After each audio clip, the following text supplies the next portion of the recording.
What's your good? My good is obvious. My good is, and it's the U.S. of A. They made the world suck it! Go USA. That's right. 126 total medals. They won. Go USA. They won men's basketball this weekend. They won women's basketball. They won women's soccer. I think they tied China with most gold medals, right? But the overall medal count, 126. Go USA. The U.S. of A, my brother. Are we going to get that as a drop? They made the world suck it. Take that, world. He's scaring me.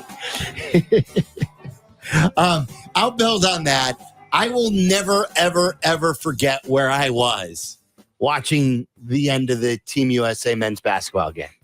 It truly was one of the better sporting events I have ever seen on television. It was absolutely one of the most clutch performances I've ever seen by an athlete. Greeny today on Get Up and then on his show here on ESPN 1000 said it was the biggest shot in basketball history.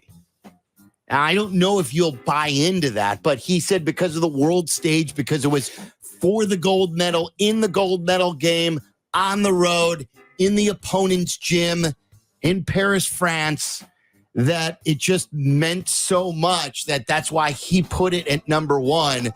But listen to these highlights down the stretch, courtesy of NBC. We had Noah Eagle on the show on Friday. This is Tyler Aki's roommate from college. He did such a good job, not only on the men's game, but in the women's game. Here are the highlights of Steph. And that last three-pointer, I could not believe went in, and it gave me goosebumps. Curry, jab, triple, he sticks it! Steph, say calm down, everybody. It's Curry, step back, pump, Curry, ridiculous! That's unfair. Steph Curry, kick, Curry, again? You already know! Curry, dancing on Batum, over the double team. Oh! It's a golden dagger! Now, that last one was one of those shots that you could not believe anyone would take. I'm like, there's so many other good players on the court. Everyone's gearing towards Steph, maybe move the ball, get a dunk. And then it goes in, and you couldn't believe that a shot like that could go in. It was shot extra high as well. Didn't he shoot it over Wemby? Two guys. Yeah. Two guys. It was, again. There's only one guy I've seen play basketball that would even attempt that shot. Because, again, Michael, the three wasn't as prominent when he was doing his dominant things. Who are you thinking, Larry Bird? I know. I'm thinking Steph. Steph's the only one that could do that. Steph. Yeah. Maybe Larry, but he's the greatest. Steph would be the only one to even attempt that shot. Again, if you didn't think he was the greatest shooter of all time, he put it on display these last couple of games. He's such a likable guy. No matter what you think of LeBron or what you think of KD, Steph, I think, is the unifier with most American basketball fans. You probably love Steph Curry, and the way he finished that game off. Every time they got it down to 6, there was a chance that if you missed the shot, France could come back and really make this a game in the last 2 minutes, and he just kept hitting three after three after three. Go ahead. Suck it, France! That's not good. And that is truly great. What do you guys have? As good as those highlights were on the national stage, let's segue to some highlights from the local stage, courtesy of Fox 32, WFLD, Adam Amin and Jim Miller on the call on Saturday. About that. That is a Tory Taylor special. They got used to seeing that out at Kinnick Stadium in Iowa City, and that's a beauty to the 10-yard line. Well, think about it. If they would have made the tackle, you would have had 2 inside the 10-yard line. It's consistently, I don't know how this young man is able to do it. But if you see the spin on the ball, he always gets it to check up or check out to go out of bounds. He truly is a master at how he is able to really manipulate it. That was a perfect punt. 48 yards, well placed, just shy of the 10. Listen to the euphoria in their voices. Adam and Amin and Jim Miller can barely contain themselves.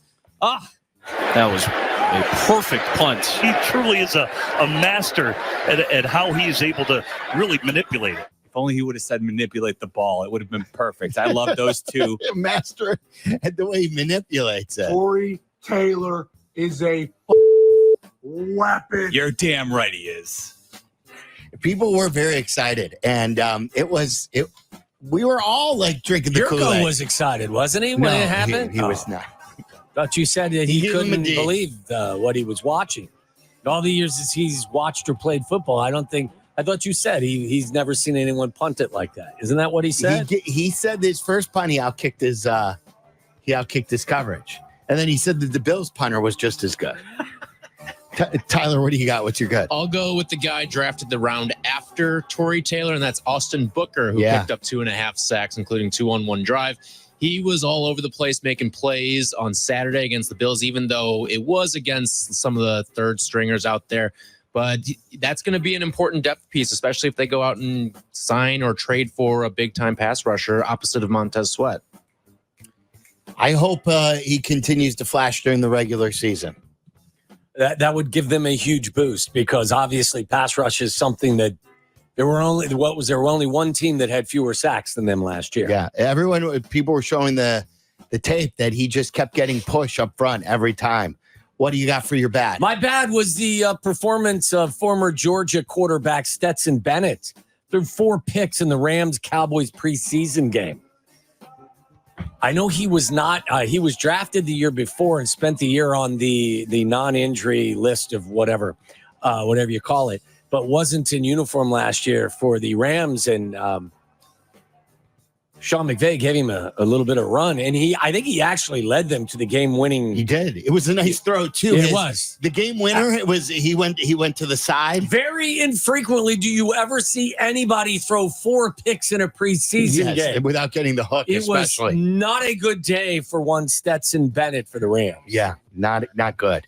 But most of the young quarterbacks did have good games. Oh, Nix, I've been seeing highlights all day. Yeah. He was fantastic. A lot of people believe, like the term that I heard this morning was, he'll be Sean Payton's point guard. You know, like he'll just know where to go with it. And he's played so much football in his career. This is the story I was alluding to that's going to piss you off. As someone who is in the wedding planning stage, you were in the planning stages of Georgia's wedding. You have Angela's wedding coming up, so you know how expensive weddings can be. But you love my children. You love your children, and you love to be generous, and you love for people to come and enjoy celebration. The weddings. Yes, this was on the ABC7 website. I saw this over the weekend on Instagram. There's a couple in New York who, to save costs on their wedding, decided to charge people for the tickets to their wedding. Oh, that's weak. They would send them the invite, and they would say, to attend our wedding, the ticket is $333 a piece. I would send back an emoji with somebody giving you the finger. So if you were a couple, you had to pay $666 to attend their wedding. This was in New York City. And they said this was their rationale, what the woman said. And I said, people choose to go to Beyonce's concert because they know they're going to have an experience. Let's put the stress on the guests and let's sell tickets for the wedding. You ain't Beyonce. They did this. They got a little bit of pushback, but it says their strategy spared them $70,000 in wedding expenses. They pushed the cost to the people coming to the wedding. And this is my bad. You can't do this. No, I'm with you. I couldn't believe this when I was like, tickets to the wedding. I'm not great.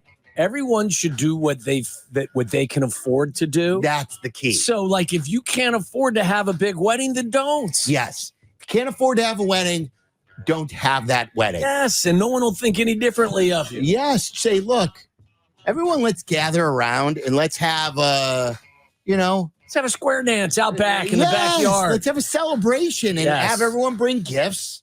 Don't make it. You don't need to make it like this elaborate wedding.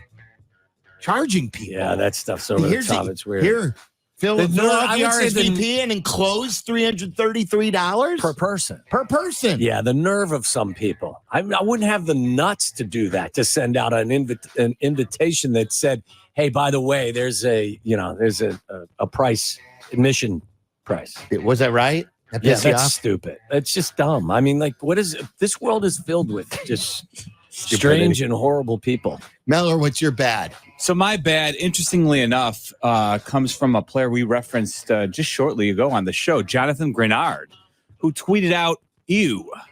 And you're wondering, okay, what was he doing that in response to? Well, when it was made public via social media, via pictures, that Jonathan Taylor was one of the first players who was actually donning the Guardian caps, the extra protection.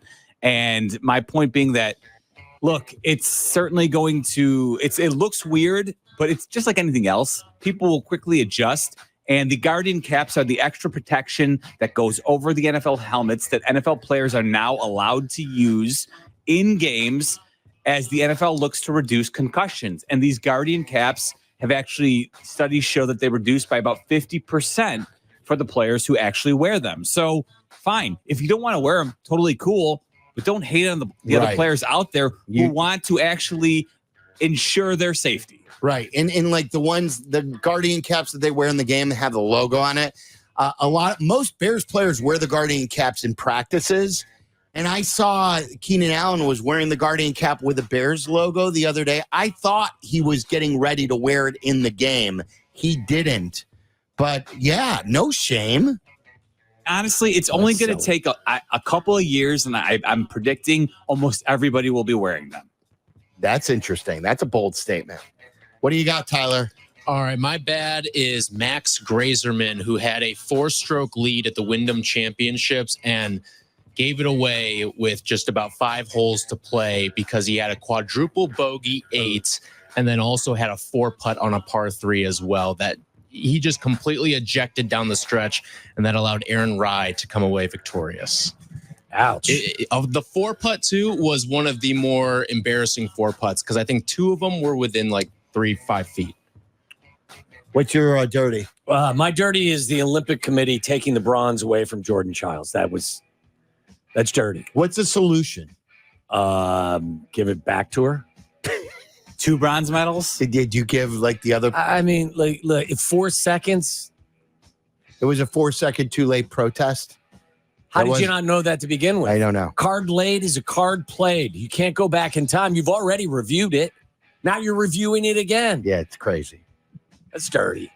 My dirty is Kendall Williamson's hit on DeAndre Carter during the game. Yeah. That was dirty. That was some dirty stuff right there. It was already out of bounds, incomplete, and he still hit him. By the way, is he a former Bear? He is. That's what I was going to say. I don't know if you know this. Kendall Williamson was a 7th-round draft pick of the Bears last year, then was waived. So that's a dirty hit right there. I was not happy. What do you guys have? What's your dirty? My dirty goes out to Jaron Duran of the Boston Red Sox, who was suspended for 2 games for using a homophobic slur, being caught on video after a heckler he decided to go off on. Of course, and this, I just, at this point, I don't understand how professional athletes don't comprehend what they're doing, what they're saying. Now, I'll give Jaron Duran credit, and I guess maybe the Boston Red Sox PR staff, for understanding how terrible a decision it was by him in the moment. And he did have what sounded like a heartfelt apology. So I'll give him credit for almost immediately after the game coming out and actually saying the right things in response to a terrible decision in the moment. But he was suspended 2 games for the homophobic slur he used in Sunday's game. I was shocked. Yeah. What do you got, Tyler? Wrap us up. My dirty kind of goes off of what you had earlier today, Silvy, but it was the picture going around social media of Steph on the shot that he's hitting over Wembanyama. I don't even know how that's possible to get a shot off, given the frame of Wembanyama and the situation of all of it. The pick was awesome. So my dirty, the picture of Steph Curry going over Victor Wembanyama. The kids were all playing, and after the game, I had them come in, and thanks to Peacock, you could rewatch the game and rewind it. So we went online on the Peacock, and I played them the last 2 minutes. And even knowing what happens for me, I still got the goosebumps the second time. It was one of those great Olympic moments that we all remember, whether it's Miracle on Ice, Mary Lou Retton, Carl Lewis, like Wilbon always talks about, and that they care, that these guys cared about the results. And it was so great to see Steph do that. So there you go, the good, the bad, the dirty.